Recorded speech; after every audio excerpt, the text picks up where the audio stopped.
Hey, it's Mike over at fishyourassoff.com, and today what I'm talking about is a question I get all the time. It's how to pick, what are the best hook sizes for the fish you're targeting? So what's the best hook size if you're going after tarpon or snook or redfish or trout or flounder or mangrove snapper or sheep's head, black drum, whatever. So that's what I'm going to cover today, is how to actually choose the correct hook size. And the first thing I want to explain is how hook sizes work, because it's kind of weird. And I'm going to show you how that works. Okay, so you have different types of hooks. You have the ones that are just numbered, so like a number 1, number 2, number 3, number 4. And then you have a 1/0, 2/0, 3/0, 4/0, 5/0, up like that. So a 1/0 is smaller than a 2/0.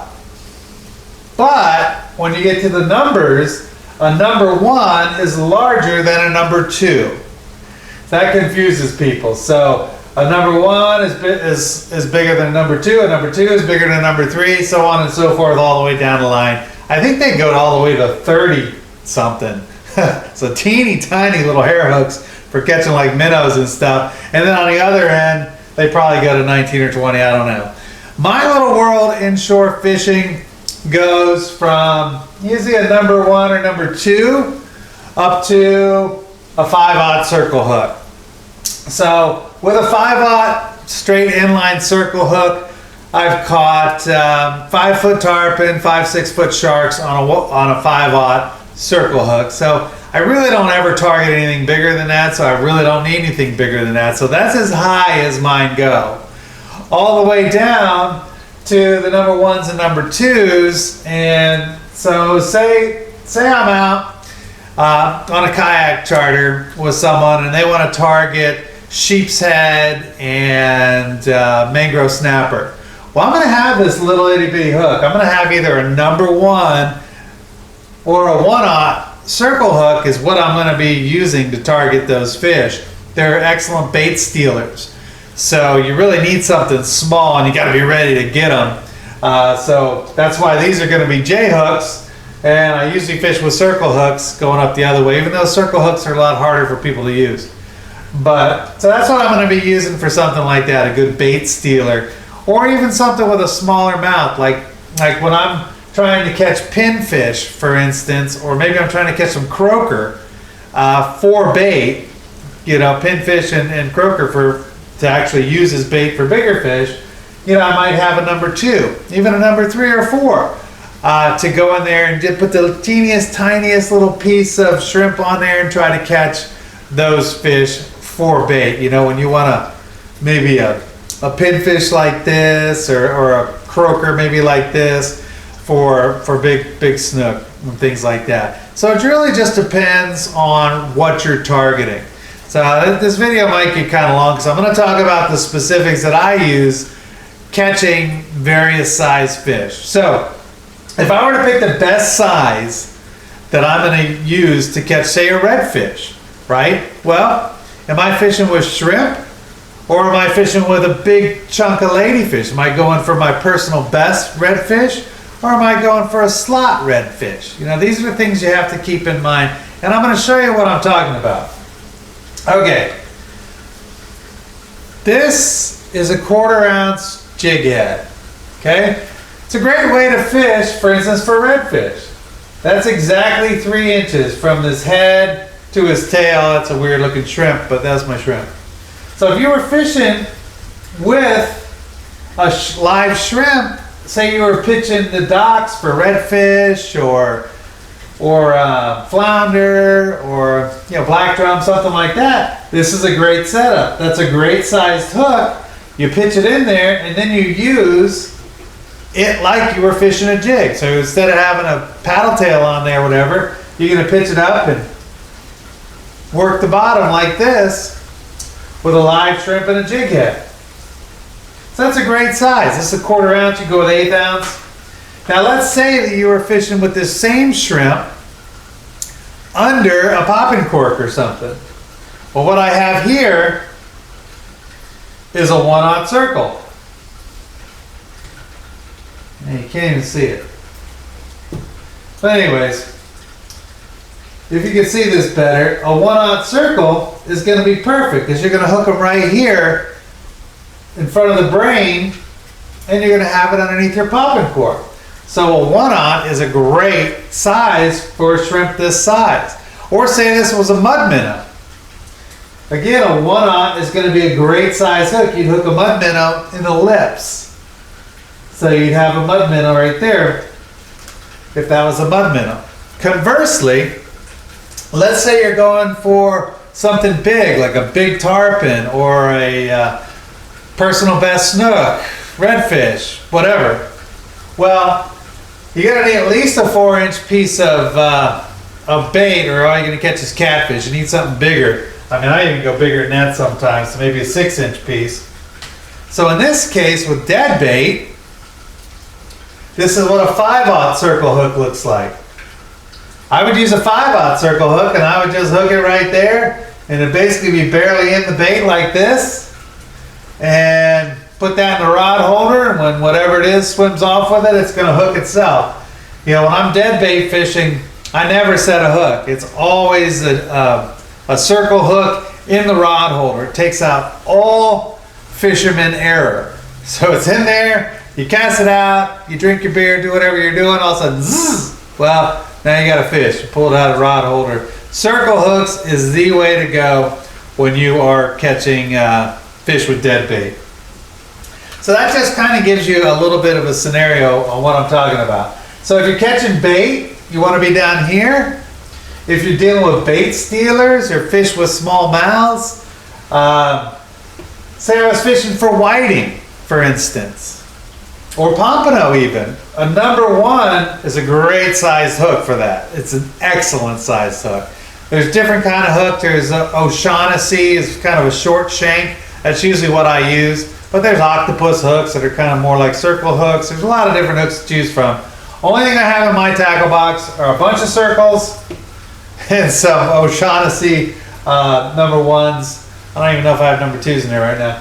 But my little world, when I'm fishing, everything inshore, from catching a little pinfish like this up to a 5-6 foot tarpon or shark, these hooks can handle them right here. So that's really all you need for inshore. I don't know much about offshore, but I know you need bigger hooks for those bigger fish out there.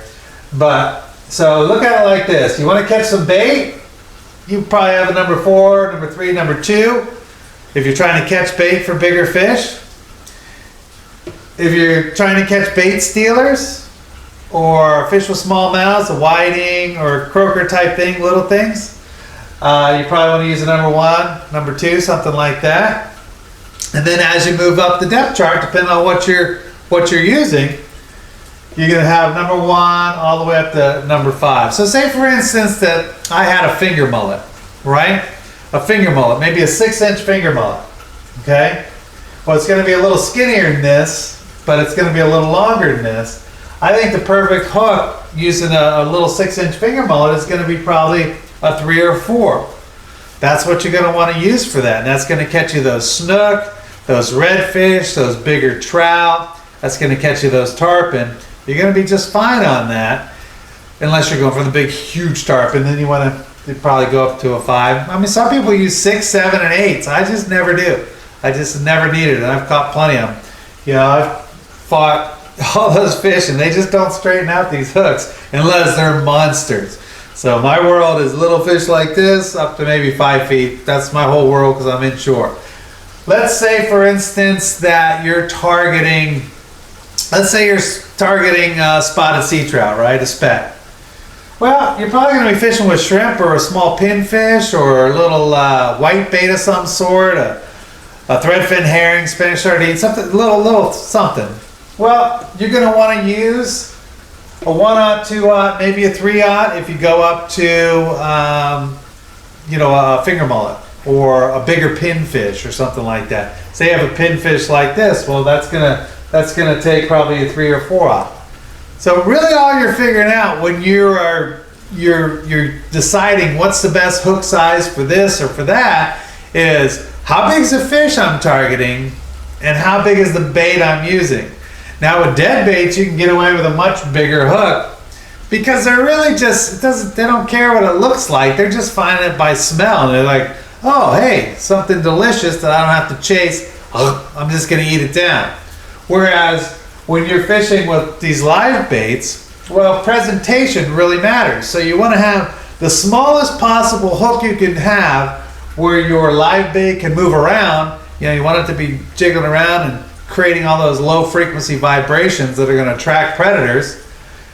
It's got to look right, because those fish, when you're doing that, are probably using their eyes a lot more than these fish on dead bait that are just smelling it to eat it. So your presentation has to be a lot better, in other words, when you're using live bait of some sort. So you really got to get your hook size just right. But I'm telling you right now, if you're an inshore fisherman like I am, these are your bait catchers. These are for your bait stealers.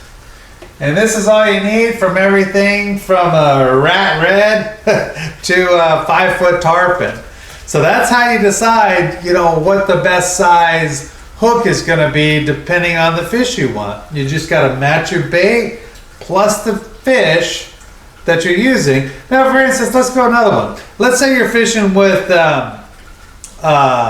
blue crabs, right? So you're going for those big black drums. You got a blue crab like this, and you got to cut it in half. Well, you need a really stout hook to just even get through that carapace of that crab to keep it on there. So you're going to need a more stout hook. And those big, the big uglies, you know, the black drum, they got these real rubbery lips. So you can catch them on just about any of these, but because it's basically a dead bait at that point, right? You could just put a 4 or 5 on there, and a big sinker, and just sink it down and put it in a rod holder again. It's again another way to do it. So all these different scenarios, I guess what I'm saying is depend. You just really have to, if it's live bait, you can't use too much hook or your bait's not gonna swim. It's just gonna be hanging there or sitting there on the bottom or whatever. So you gotta make sure you use a light enough hook so they can get the action. Dead bait really doesn't matter. But then you gotta go by the fish you're targeting. If you're targeting 5-foot tarpon, you certainly don't want to use a 1/0 hook. Yeah. So this is how you figure out the best hook size based on the fish you're targeting and the bait you're using for inshore. I know I tend to ramble, but I hope this helps. I hope it really gets in your head. You don't need, that's another thing. So I basically have, what is that, 1, 2, 3, 4, 5, 6, well, maybe 7 when I'm catching bait. So I have 7 different hook sizes in my tackle box. That's it. That's all you need. And a lot of times you don't even need that. You don't need a 2. I mean, a lot of times a 1 or a 3 will do what a 2 can. So you might need a 1, a 3, and a 5/0. And then you might need maybe a number 1 and say a number 3 for catching all the bait you need. So you can really get away with less. Remember, I'm a minimalist. I want less stuff in my tackle box just to maximize my fish catching with the least amount of gear. So if you are really minimalist, have like a 3 for catching bait, have a 1 for bait stealers, and then maybe have a 1, 3, and 5. It'll get you everywhere from rat reds all the way up to 5-foot tarpon or shark. There you go. That's what you need for your tackle box. You can learn more of this right on our website. Just go to fishyourassoff.com. Everything, the whole website is basically about simple tips to help people catch more fish. That's it for me today. So until next time, we'll see you then. All right. Bye-bye.